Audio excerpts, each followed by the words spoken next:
ईश्वर से हमारा direct connection होता है सूर्य ग्रहण के दौरान। मिथुन, कर्क, वृश्चिक और मीन राशि वालों को ग्रहण के दर्शन नहीं करने चाहिए।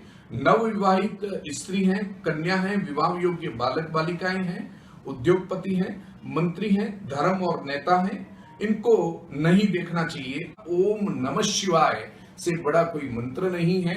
ओम नमो भगवते वासुदेवाय से बड़ा कोई मंत्र नहीं है। नमस्कार दोस्तों, समाचार सेवा के माध्यम से जैसा कि हमने पहले ही बताया था आपको कि हम विभिन्न क्षेत्रों में उत्कृष्ट प्रदर्शन करने वाले, अच्छे कार्य करने वाले युवाओं को, उद्भट प्रतिभाओं को आपके सामने लाते रहेंगे।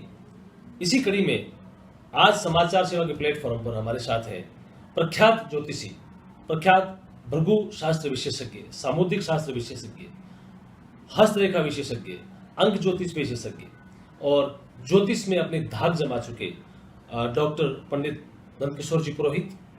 आप द फोरकास्ट हाउस के निदेशक हैं और हाल ही में आपको इंटरनेशनल एस्ट्रोलॉजर्स फेडरेशन का अमेरिका का ब्रांड एम्बेसडर भी बनाया गया है।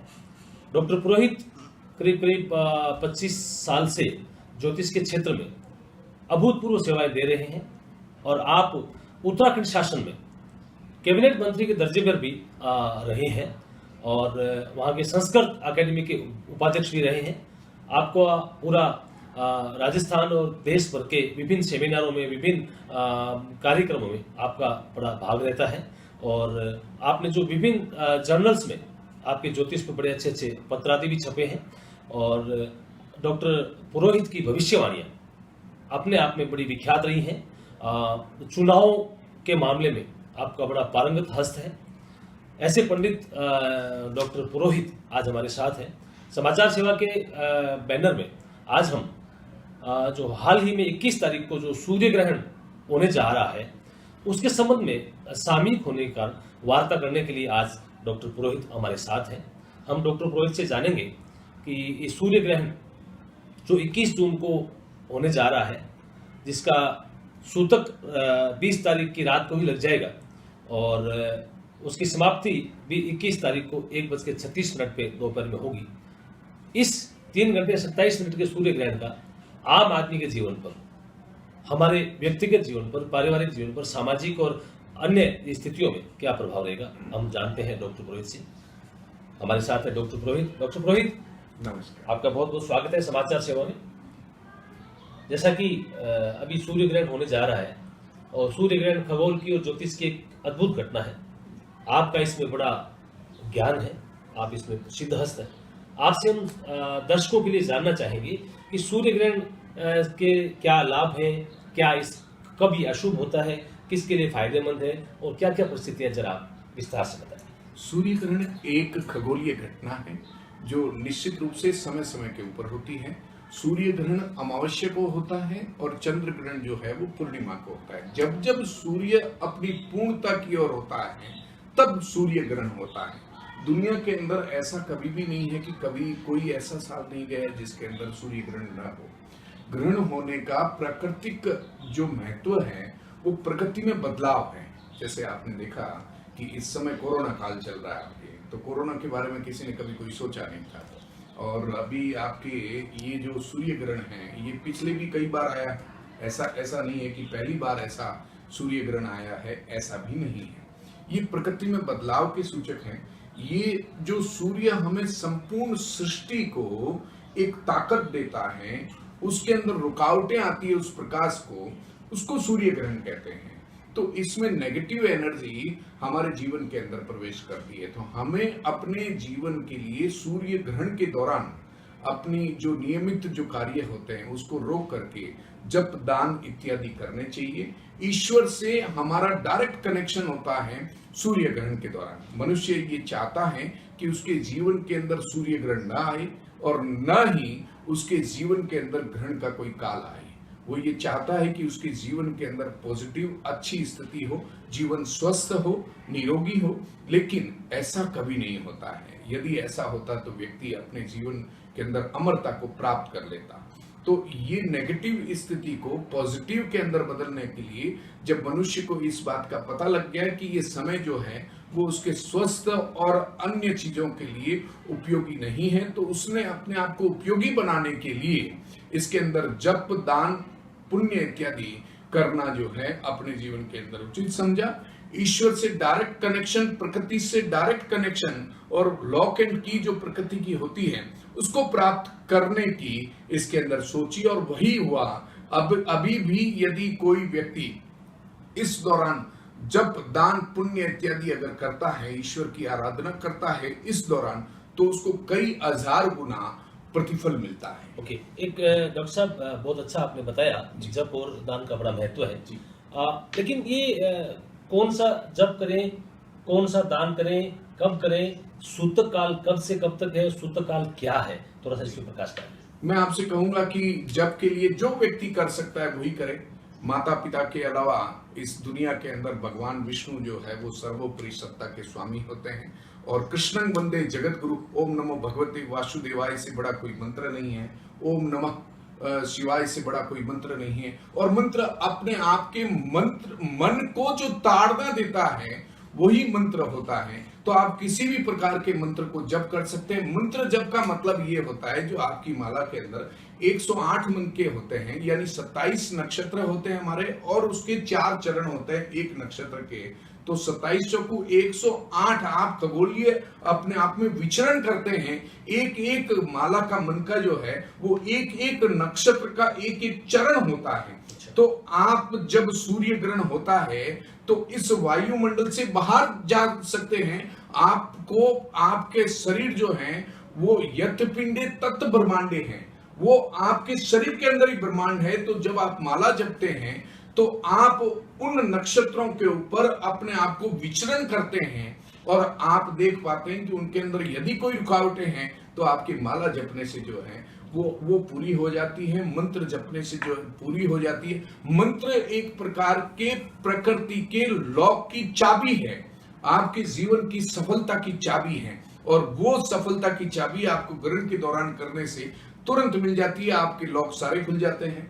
यानी हमें ये समझ में आया है, आपका कहने का मतलब है कि ये जो सूर्य ग्रहण का काल है जी, ये अध्यात्म के लिए एक बड़ा अवसर है जी। अगर अध्यात्म के रूप में इसको जप को, चाहे वो गुरु मंत्र हो, चाहे आपने ओम नमो भगवते वासु बताया, इनको अगर माला से हम करते हैं तो ये हमें एक ब्रह्मास्त्र का काम करते हैं। बिल्कुल, आपका यही कहना है। स्वास्थ्य के लिए भी ठीक रहेगा, और मानसिक रूप से और आध्यात्मिक रूप से और आर्थिक रूप से भी स्थितियां सही रहेगी जी डॉक्टर साहब, जीवन को सफल बनाने। हाँ ये है सूतक, चूंकि आपने बताया कि 20 तारीख को रात को 10:09 में लग जाएगा। जी जी जी। तो सूतक लगने का क्या तात्पर्य, उसके अंदर क्या नहीं करना चाहिए? एक्चुअली में बेसिकली क्या होता है कि जब कोई चीज आनी होती है तो उसके पहले अपना रूप निर्धारण करती है, कहीं से चलना शुरू करती है और कहां तक पहुंचना है उसके लिए है। तो सूतक का मतलब ये है कि जैसे आपके 12 घंटे पहले ग्रहण की स्थितियां आपके यहाँ पे लागू हो जाती है, तो सूतक के दौरान आदमी को जो है वो पूजा पाठ इत्यादि के अंदर जो है वो मंदिर नहीं खुलते हैं, मंदिरों के आप जो है वो दर्शन नहीं कर सकते, क्योंकि सूतक की स्थितियां जो है वो विभिन्न जगहों पे अलग अलग होती हैं।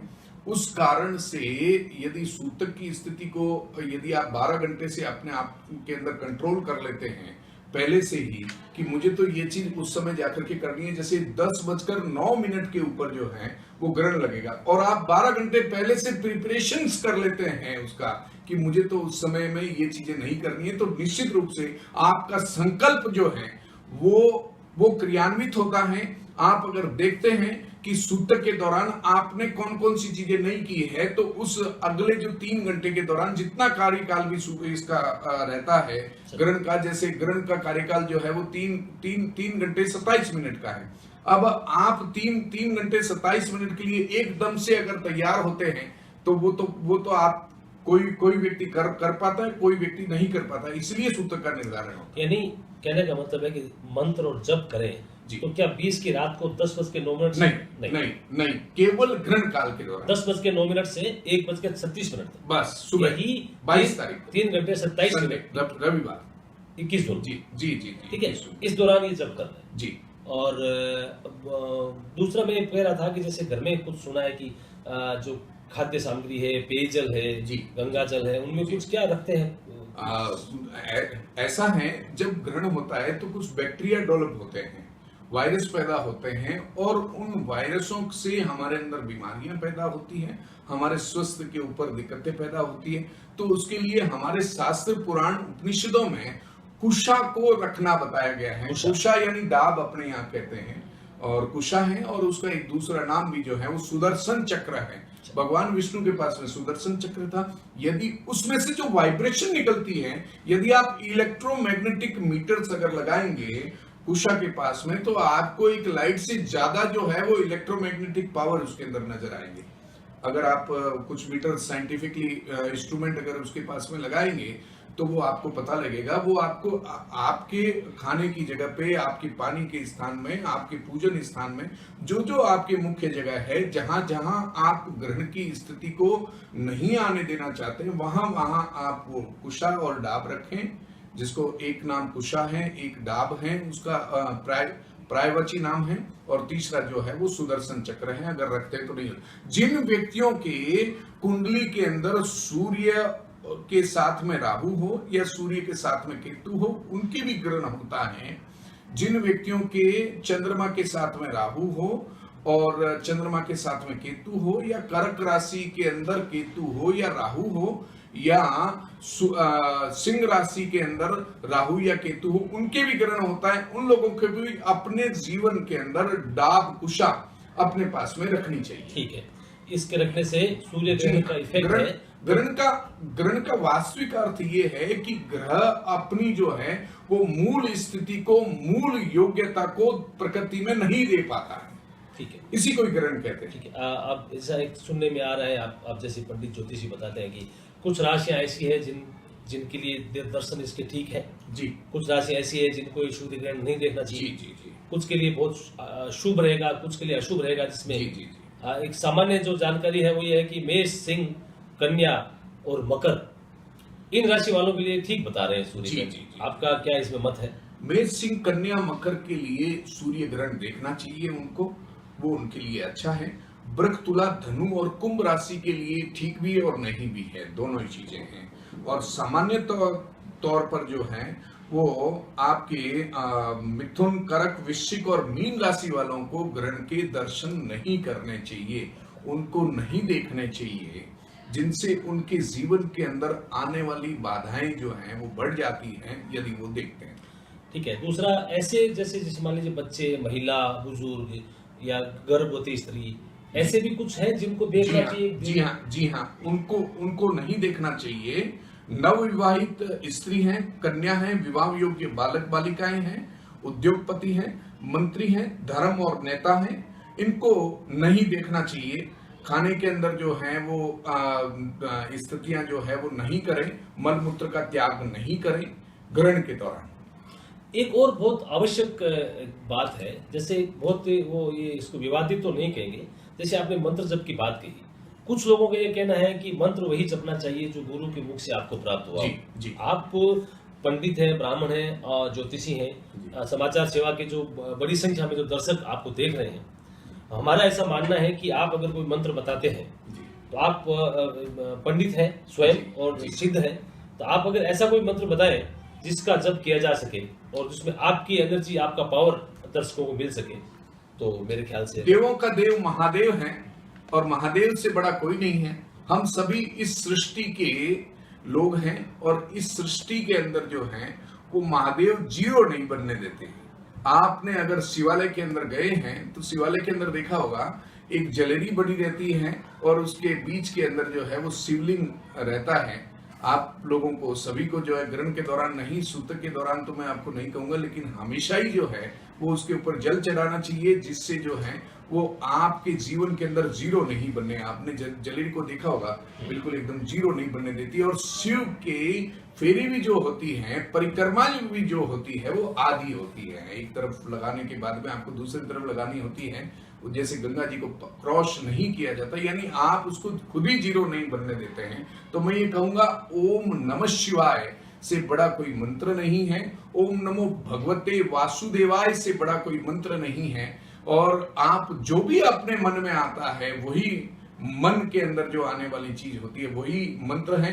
अन्यथा अपने माँ बाप को पुकारें, माँ आपके मन की मालिक है, और पिता आपके आत्मा की मालिक है, माँ आपको शरीर देती है और पिता आपको आत्मा देते हैं। सूर्य आत्मा का कारक है और माँ जो है वो मन की कारक है। अपनी माता पिता को याद करिए, अपने माता पिता का सम्मान करिए, अपने माता पिता को खुशी रखिए। जीवन के अंदर आपको बढ़ने से कोई नहीं रोक सकता। ये ग्रहण नहीं, संपूर्ण सृष्टि जो नकारात्मक एनर्जी जितनी भी होती है वो कोई भी आपकी माता पिता से बड़ी नहीं। ठीक है, अब मैं कंक्लूडिंग की ओर बढ़ रहा हूँ। मैं आपसे इतना जानना चाह रहा हूँ, जैसे हम घर में प्रतिदिन पूजा पाठ करते हैं, हमारी माताएं बहनें करती हैं, तो पूजा पाठ तो सूतक के दौरान नहीं होगा, नहीं होगा। यानी 20 तारीख की रात को 10 बजे के बाद बिल्कुल बिल्कुल 12 घंटे पहले जो है वो सूतक लगेगा, भगवान के पर्दा लग जाएगा। जी हाँ, जी हाँ। और 1:36 21 जून को वो पर्दा खुलेगा, उसके बाद में भगवान को उसके बाद में आप स्नान इत्यादि करने के बाद में शुद्ध होकर के, सूतक का स्नान करने के बाद में शुद्ध होकर के, यदि ब्राह्मण है तो यज्ञोपवीत परिवर्तन करके उसके बाद में ही मंदिरों के पट खुल सकते हैं। और अगर कोई बिना ब्राह्मण यज्ञोपवीत रखता है तो वो भी परिवर्तन करे। बिल्कुल बिल्कुल, परिवर्तन सबको करना पड़ेगा, शुद्धता ही अपने जीवन के अंदर लानी। डॉक्टर पुरोहित, आपका बहुत बहुत धन्यवाद, आपने बताया। अब मैं जानना चाह रहा था, अभी कोरोना का संक्रमण चल रहा है और आपने बताया कि ये भी इन्फेक्शन है सूर्य का, बैक्टीरिया से। क्या कोरोना के दृष्टिगत हम कुछ देखते हैं क्या कि इस सूर्य ग्रहण से कुछ फायदा होने वाला है हिंदुस्तान को? सूर्य ग्रहण एक खगोलीय घटना है और खगोलीय घटना के लिए कोरोना काल ऐसा कोई स्थिति नहीं रखता है। लोगों का कहना है कि ये ग्रहण के बाद में समाप्त हो जाएगा, एक ग्रहण से शुरू हुआ और दूसरे ग्रहण के अंदर आकर के ये समाप्त हो जाएगा, ऐसा नहीं है। कोरोना एक व्यक्ति के द्वारा बनाई गई स्थितियां हैं और ये प्राकृतिक घटना न होकर के अप्राकृतिक घटना है। सूर्य ग्रहण जो है एक प्राकृतिक घटना, एक खगोलीय घटना है। ऐसा हमारे जीवन में हमने कई बार देखा, सूर्य ग्रहण हमने कई बार देखे हैं, चंद्र ग्रहण हमने कई बार देखे हैं। ऐसी स्थिति नहीं है कि कोरोना खत्म हो जाएगा। कोरोना तो एक प्रकार का वायरस जनित बीमारी है और जिससे व्यक्ति खुद ही सावधानी रखता है तो ज्यादा बढ़िया रहता है और उसके लिए कोई जरूरी नहीं कि हिंदुस्तान ही रखे इसका ध्यान। अच्छा, दूसरा मैं ये कह रहा था कि जैसे अभी कोरोना के बात चल रही है, तो अध्यात्म हमारे अध्यात्म में बड़ी ताकत है, तो कोरोना को नियंत्रण रखने के लिए, कोरोना से बचने के लिए आपकी क्या संदेश है आम आदमी को कि आध्यात्मिक दृष्टि से हमें क्या क्या फॉलो करना चाहिए? आध्यात्मिक दृष्टि से भारत के अंदर हम लोग पहले से ही अपने जीवन के अंदर कोरोना काल की स्थिति को अपनाते हैं। हम लोग हाथ धोना पसंद करते हैं और पैर को धोना पसंद करके, मुंह को धो करके उसके बाद में जो है वो मंदिरों में उनके अंदर प्रवेश करते हैं। आपने कभी भी जूठे मुंह या जूठे हाथ अपने और गंदे या चप्पल पहन करके या जूते पहन करके कभी भी किसी भी मंदिर के अंदर प्रवेश नहीं किया है। हमेशा आप जो है वो और सोशल डिस्टेंसिंग उसके अंदर भी रखते हैं। आप मंदिर के अंदर, बहुत से लोग भीड़ भड़ाक में रहते हैं, लेकिन वास्तविकता में यदि आप निज मंदिरों के अंदर जाएंगे तो बिल्कुल पुजारी आपको बड़े दूर से ही दिखाई देंगे। अगर आप कोई भी मुख्य मंदिरों के अंदर जाएंगे तो पुजारी आपको अपने हाथ को टच नहीं करने देगा। तो ये सोशल डिस्टेंसिंग का जो है वो भारत के अंदर पहले से ही है और भारतीय सदैव जो है वो सावधानी पूर्वक अपने जीवन को जीता है और वो आज भी यदि अपने जीवन के अंदर आध्यात्मिक स्थिति को अगर लागू करता है तो उसके लिए ये कोरोना कुछ भी नहीं है। थोड़ी सी सावधानी, जो लोग अब भूल चुके हैं, अपने धर्म से दूर हो चुके हैं, अपने आध्यात्मिक जीवन से दूर हो चुके हैं, उनके लिए दिक्कतें हैं। जो लोग वापस अपने लौट करके कोरोना ने आपको सिखाया है कि आध्यात्मिक जीवन के अंदर आपको आना चाहिए। ठीक है डॉक्टर पुरोहित, ये थे विख्यात ज्योतिषी, राष्ट्रीय अंतर्राष्ट्रीय स्तर पर अपना नाम कमा चुके, बीकानेर को नई पहचान दे चुके डॉक्टर नंदकिशोर जी पुरोहित, जिनका ज्योतिष और वास्तु और जीवन के अच्छा, आप यहाँ अध्यापन भी कराते हैं, सिखाते भी हैं ज्योतिष और बीकानेर में कई प्रोग्राम आयोजित भी कर चुके हैं। तो हम समाचार सेवा के दर्शकों के लिए समय समय पर, जैसे आज हमने ग्रहण काल पे आपसे चर्चा की है, इसी तरह जो मांगलिक बच्चे होते हैं उनके लिए, विवाह होते हैं उनके लिए, और जो आम आदमी के उपयोग की जो चीजें हैं, हम डॉक्टर पुरोहित से समय समय पर चर्चा करते रहेंगे। आज आपसे बातचीत हुई, आशा है हमारे दर्शकों के बहुत उपयोगी सिद्ध होगी। आपका बहुत बहुत धन्यवाद। क्या डायरेक्शन है?